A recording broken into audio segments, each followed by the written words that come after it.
Here, see how this barb is open? Look at this. This one's actually got crap gunked up inside of it. I can actually see it here. I'm trying to see if I can get you some better lighting. So I found a hairline fracture in my hose, and then once I got this open, the hose had become so stiff. So I'm taking a look at it right now. I'm gonna be taking a look at it more, but there's definitely something in the line. The other thing is I was taking a look more into this, and I remembered something. When I had my furnace going, this part would rattle, and so would that. So I'm definitely gonna be having to get into here. I'm curious what's gonna be in there when I pull this off. Look at how full that nozzle is too. Both those nozzles are completely full. If you're gonna be taking out the induction motor like I am, first thing you wanna do is take out this ground screw right here. After you do that, trace these wires all the way down to here, and if there's any zap straps, you need to cut them so we can pull the wires up to here. If you don't wanna do that, I mean, you could try and just fold it forward so you can get a bit of slack, but yeah, we're gonna want to do that. Next thing you're gonna wanna do is I'm gonna just pop these screws right here, and that way we can, it'll be loose from the base. Take out these Robertsons right here. There's a little side clip that was here. All I did is I put my flat blade under it, wiggled it out. Once you wiggle it out, your wires are free. I was gonna show you it, I just dropped it somewhere. After you get that out, and this is free, you're gonna notice that right over here, you have another connector, and it's gonna have a connector on the bottom. I just taped it up so I know which one it is. It connects into here, just like on the ECU. Squeeze the two tabs, slide it down, mark it so you know that's the one that's going up, because you have another one. I mean, they probably do the same thing, but let's not mix them up. So, have that there. From here, I'm gonna see if I can get some better lighting up here. Bam, put that right there. See right here, there's a release tab right there. So you're gonna squeeze that release tab in lightly.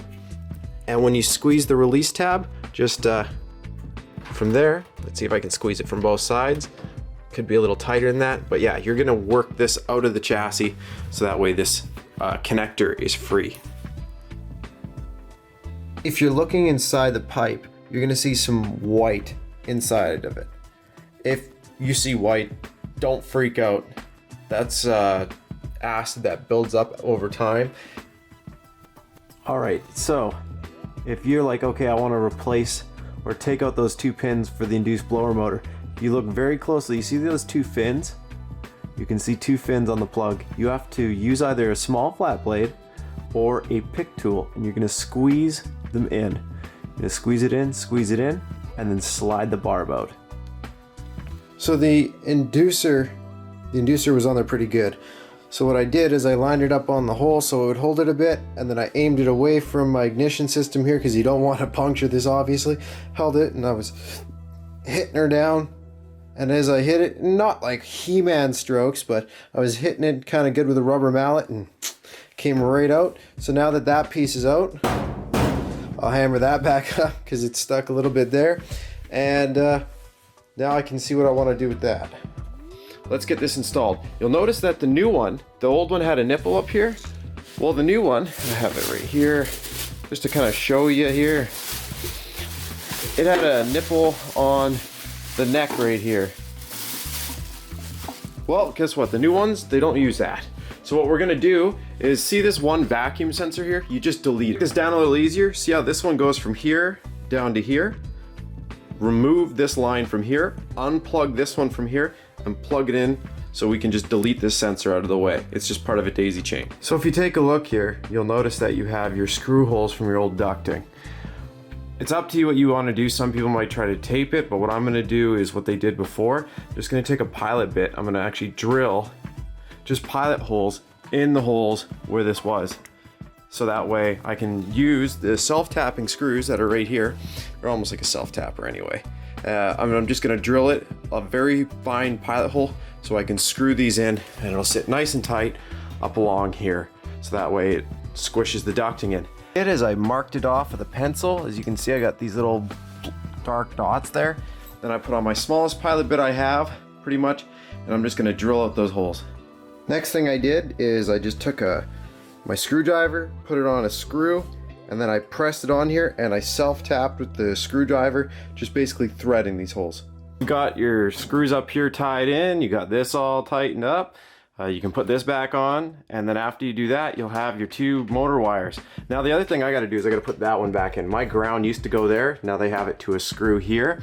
So I'll be putting that screw back in, and then, yeah, if you wanna put in your 2 motor wires next, just follow this connector. If you take a look and if you were to plug it in like this, look where the ground and the power are. So follow the same thing here. So it goes black, white for me. Make sure you double check for your own. When you're putting these connectors back in, you'll see the 2 fins on the pins. If you remember, we sunk those in on the old one. Well, this one, make sure that they're out. You wanna make sure that they're sticking out. They're kinda in a umbrella style shape, I guess. So they're both finned out. So that when you push it in, it'll lock in like barbs. So next thing to do is, if you're like me and you turn your gas off, turn it so it says on. After you turn it on, this is the heartbreaking moment. The inducer motor is just turned on. Wow, that's already a lot quieter. It's there, you can hear it whooshing, but it's still not as bad.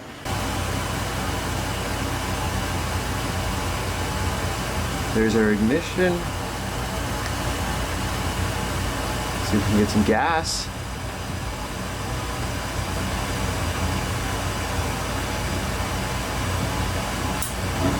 Oh. And we have gas. All right, and then from this point, let's feel. Oh man, there's no vibrations on that pipe at all. And I can feel heat. Guess what? It's fixed, it's cleaned. Remember, switch your furnace filter every 3 months. Do it religiously. If you have a thermostat that allows you to, set your thermostat so it reminds you. That is all. I hope this video helped you out. Press like if it did, subscribe for more. I gotta clean up my tools and stuff, but that is all there is to it.